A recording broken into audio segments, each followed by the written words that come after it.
Today's topic is intrauterine growth retardation. Definition देखते हैं. IUGR यानी कि intrauterine growth retardation is a condition in which the fetus fails to achieve its genetically determined growth potential. यानी कि जो fetus है वो अच्छे से ग्रोथ नहीं कर पाता है, फेल हो जाता है किसको अचीव करने में, उसकी जो जेनेटिकल ग्रोथ पोटेंशियल है उसको अचीव करने में फेल हो जाता है. उसको हम क्या बोलते हैं? Intrauterine growth retardation. It is defined as estimated fetal weight below the 10th percentile for gestational age. यानी कि जो फिटल वेट है वो कम हो जाता है, वो below the 10th percentile for gestational as रह जाता है. ठीक है. टाइप्स ऑफ IUGR देखते हैं. सिमेट्रिकल IUGR और एसिमेट्रिकल IUGR. सिमेट्रिकल IUGR देखते हैं. Proportionate reduction in all body parts. यानी कि जो पूरी बॉडी के पार्ट्स ही में ही जो ग्रोथ है वो रिडक्शन हमें देखने को मिलती है. अब ये कब होता है? अर्ली इन प्रेगनेंसी होता है. ठीक है. कॉजेज़ क्या क्या रहते हैं? क्रोमोसोमल एबनॉर्मेलिटी और इन्फेक्शन इसके मेन कॉजेज़ रहते हैं. पुअर प्रोग्नोसिस देखने को मिलते हैं. एसिमेट्रिकल IUGR हेड नॉर्मल रहता है इसमें और एब्डोमेन जो है वो स्मॉल हो जाता है, रिटार्डेड रह जाता है. ठीक है. अब ये कब देखने को मिलता है? लेट इन प्रेगनेंसी देखने को मिलता है. इसका क्या कॉज है? प्लेसेंटल इनसफिशिएंसी, यानी कि जो सप्लाई है प्लेसेंटा की वो अच्छे से नहीं हो पा रही है. बेटर प्रोग्नोसिस देखने को मिलते हैं. इटियोलॉजी. अब इसके हम कारण देखते हैं. IUGR के क्या क्या कारण हैं कि जो IUGR हुआ है. फर्स्ट इज 3 तरीके से कारण देखने को मिलते हैं. Maternal causes, fetal causes, placental cause. Maternal causes देखते हैं. माल न्यूट्रिशन. अगर मदर जो है माल न्यूट्रिशन है, अच्छे से खाना नहीं ले पा रही हैं उसकी वजह से. ठीक है. एनीमिया, खून की कमी के कारण. प्रीक्लैम्पशिया, हाइपरटेंशन है उसकी वजह से. क्रोनिक डिजीज़ यानी कि डायबिटीज़ मेलाइटस या फिर रीनल डिजीज़, किडनी की जो बीमारियां हैं अगर वो हैं उनको, उसकी वजह से ग्रोथ रिटार्डेड रह जाती है. स्मोकिंग, अल्कोहल और या फिर ड्रग अब्यूज़. अगर अगर उनका मदर का लाइफस्टाइल अच्छा नहीं है उसकी वजह से भी जो फिटस है वो अचीव नहीं कर पाता है अपनी ग्रोथ को. Second is fetal causes. Congenital anomalies हो सकती हैं, क्रोमोसोमल डिसऑर्डर हो सकते हैं, मल्टीपल प्रेगनेंसी यानी कि ट्विन प्रेगनेंसी हो सकती है जिसमें से एक बच्चा, बहुत बार ऐसा देखा जाता है कि एक बच्चा अच्छा पैदा होता है और दूसरा बच्चा थोड़ा सा ग्रोथ रिटार्डेड रह जाता है.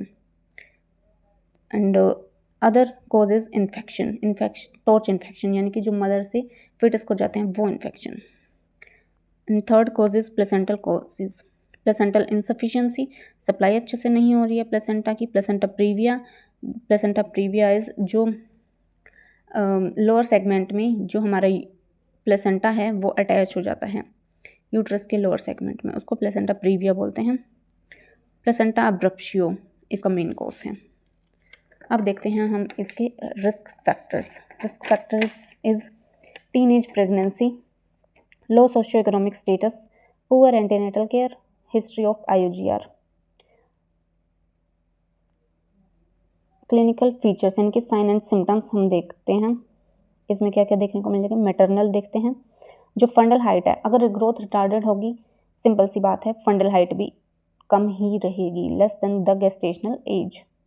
ठीक है. मतलब जो गेस्टेशनल एज से अगर हम उसकी फंडल हाइट मेज़रमेंट करें तो उसकी जो मेज़रमेंट है वो अच्छी मिलेगी, उसकी जो प्रॉपर हाइट मिलेगी. लेकिन अगर बेबी रिटार्डेड है, ग्रोथ रिटार्डेड है, तो उसकी फंडल हाइट कम मिलेगी. ठीक है. तो इसमें ये हमें एक साइन देखने को मिलता है. पुअर मैटरनल वेट गेन देखने को मिलेगा. Second is fetal. अब हम फिटल में देखते हैं क्या क्या मिलेगा. तो रिड्यूस्ड फिटल मूवमेंट्स मिलेंगी, जैसा कि ग्रोथ रिटार्डेड है तो ज़्यादा मूवमेंट नहीं करेगा baby fetus. Abnormal fetal heart rate देखने को मिलेगी. डायग्नोसिस, हम क्या क्या डायग्नोसिस करेंगे IUGR. Symphysis, fundal height measurement. Fundal height measurement करेंगे मदर की. अल्ट्रासाउंड करेंगे फिटल वेट देखने के लिए, एब्डोमिनल सर्कमफेरेंस और फ्लूइड एमनियोटिक इंडेक्स देखेंगे. डॉपलर स्टडी करेंगे, फिटल हार्ट रेट देखेंगे, अम्बिलिकल आर्टरी फ्लो देखेंगे और प्लेसेंटल सर्कुलेशन असेस करेंगे.